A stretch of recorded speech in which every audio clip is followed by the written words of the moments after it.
Bienvenidos a Escala en París, un programa de Radio France Internacional y de France 24. Es un placer estar con ustedes. Un buque militar venezolano vuelve a prender la chispa de la disputa que opone Venezuela a Guyana en un contexto geopolítico mundial cada vez más tenso. Hace unos días el presidente guyanés denunció la incursión de este barco en sus aguas, lo que niega Caracas, mientras prepara elecciones en mayo de gobernadores en este territorio. Estamos hablando de la Guyana Esequiba, una zona, como se dice en derecho internacional, en reclamación entre ambos países.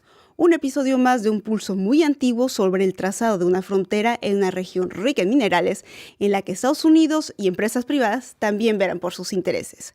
¿Por qué debemos ponerle particular atención a este punto candente? Se lo vamos a preguntar a Luis Alejandro Ávila Gómez. Luis, muchas gracias por estar con nosotros. Buenos días, Florencia. Luis, usted es experto en relaciones internacionales, investigador asociado en el Instituto Francés de Geopolítica y autor de Geopolítica de Fronteras, la Guyana Esequiba entre Guyana y Venezuela, publicado en la editorial L'Harmattan. Muchísimas gracias.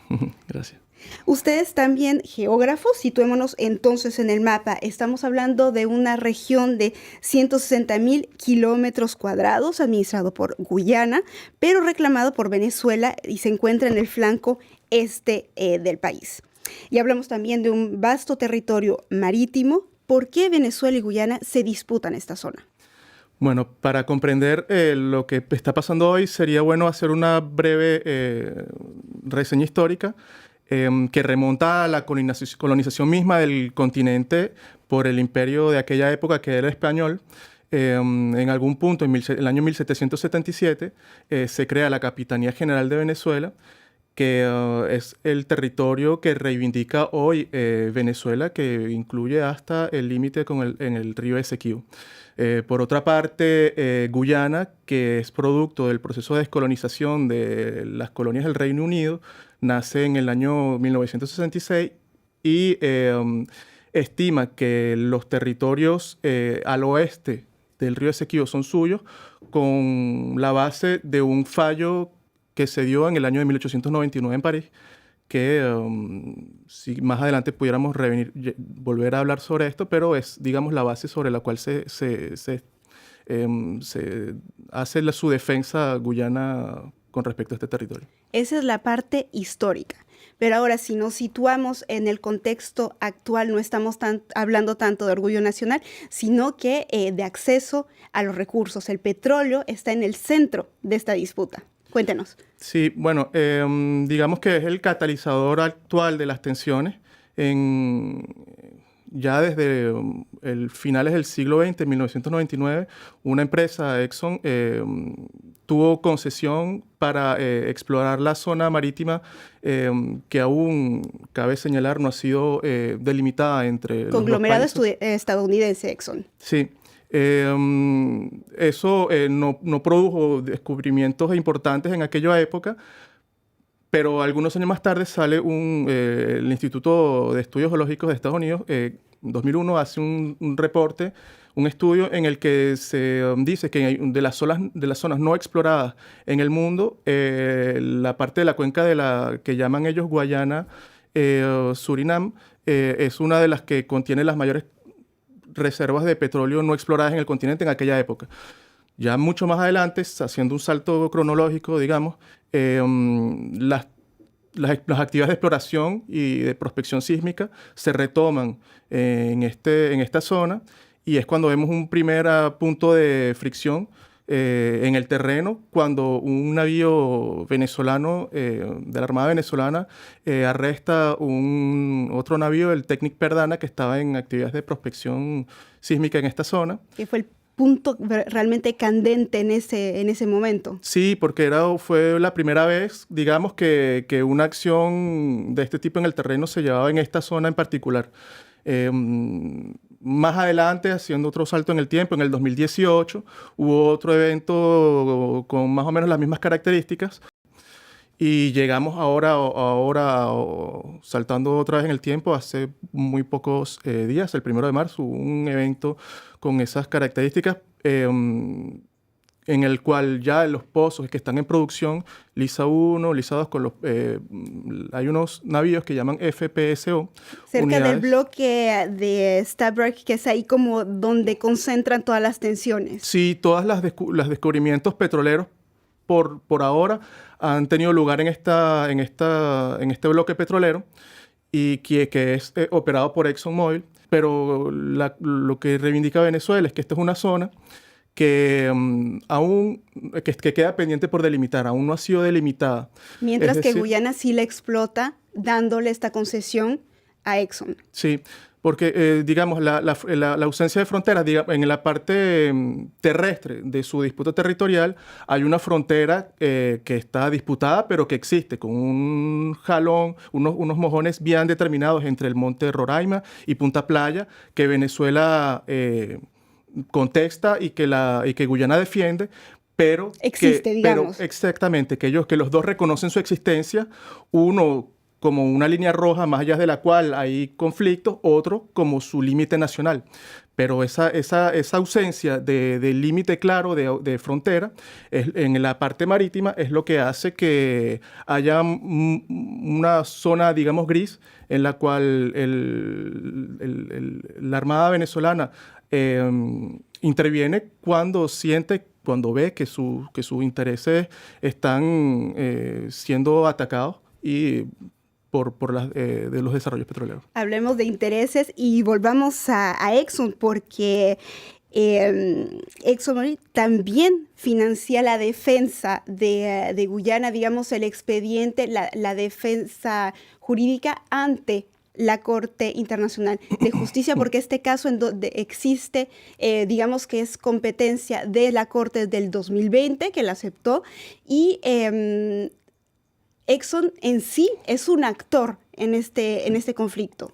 Sí, bueno, para hacer un breve apunte, en el año 66 se firma un acuerdo, el Acuerdo de Ginebra, en el cual hubo firma entre el Reino Unido, Venezuela y la Guayana Británica, que iba a independizarse algunos meses más tarde. Esto, digamos, sentó las bases de unas negociaciones que se tenían que dar para llegar a una solución pacífica, práctica para las dos partes. Y han pasado muchos decenios y Guyana estimó en algún punto, y sobre todo con el desarrollo de las actividades petroleras, que había que solucionar esa disputa de una manera más rápida. El objetivo era de pasar a la Corte Internacional de Justicia, pero para ello hay unos gastos que tienen que hacerse. Para montar el expediente, simplemente y defenderse. Cuando hubo una renegociación del campo del bloque Stabroek, una de las cláusulas... Este bloque petrolero del que hablábamos. Exactamente. Una de las cláusulas entre Exxon y el gobierno, el Estado guyanés, había una prima a la firma, que era un dinero que más tarde se supo por la vía de un ministro que estaba protagonista de este episodio, más tarde, Rafael Trotman, y como está también, lo digo aquí en el libro, que era un dinero que estaba previsto ser utilizado para comenzar un litigio legal en la Corte Internacional de Justicia, como ocurrió en el 2018, cuando Guyana formalmente introdujo esta demanda en la Corte Internacional de Justicia. En paralelo, en esos años, en realidad las negociaciones dentro del marco de la ONU se iban desarrollando, y Ban Ki-moon dijo en el 2016 que... Secretario General de la ONU en ese entonces. Exactamente. Luego de la muerte del negociador Norman Girvan, que estaba bien destinado a esta misión, da un año suplementario de negociaciones, plazo a partir del cual se recomendaría a la Corte Internacional de Justicia para resolver el diferendo. Que no se logró. Sí, bueno, la postura de Venezuela es que no reconoce la competencia de la Corte, y eso ha sido desde aquel entonces. Y Y al no reconocer la competencia de la Corte, que ha dicho desde el 2020 que no se puede realizar ninguna acción mientras no exista una decisión final en este territorio, es por eso que Venezuela planea elecciones de gobernadores ahora en mayo, y podemos preguntarnos hasta dónde puede escalar la tensión. Sí, bueno,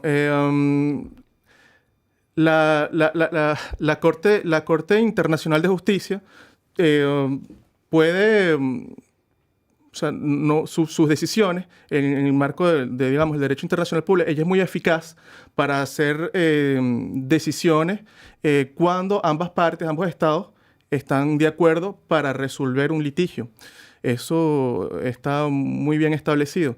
El problema viene cuando una de las partes no está de acuerdo para hacer recurso a esta corte, que es el caso actual. Y podemos ver en la región casos similares, como por ejemplo en el litigio entre Colombia y Nicaragua por unas islas en el Caribe, en el cual Colombia no reconoció la decisión de la Corte. O sea que aquí en este caso en que las tensiones han aumentado, se puede prever, aunque no seamos pitonizas, que pueda escalar aún más en un contexto internacional, como le decíamos, tenso, en el que las relaciones de fuerza han cambiado.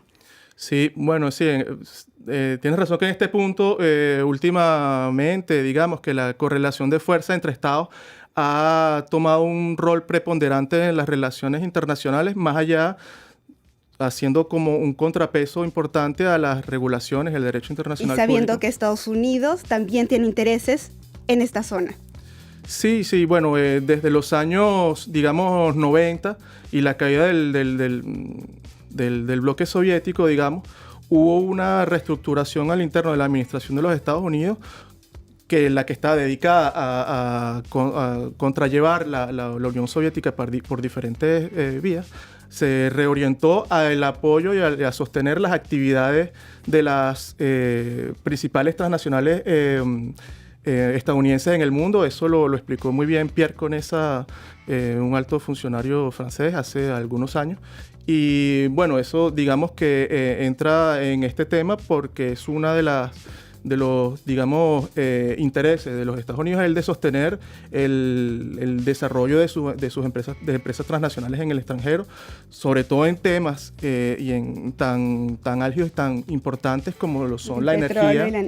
La energía, el acceso y el control de la energía. Pues Luis Alejandro, se me acaba el tiempo. Espero que hayamos dado algunas pistas de este conflicto. Muchísimas gracias por haber estado con nosotros. Usted es autor de este libro, Geopolítica de las Fronteras, la Guyana Esequiba entre Guyana y Venezuela. Muchísimas gracias por haber estado con nosotros. Muchas gracias, Florencia. Y muchas gracias a ustedes por su confianza. Saben que estamos también en rfimundo.com y france24.com. Hasta la próxima.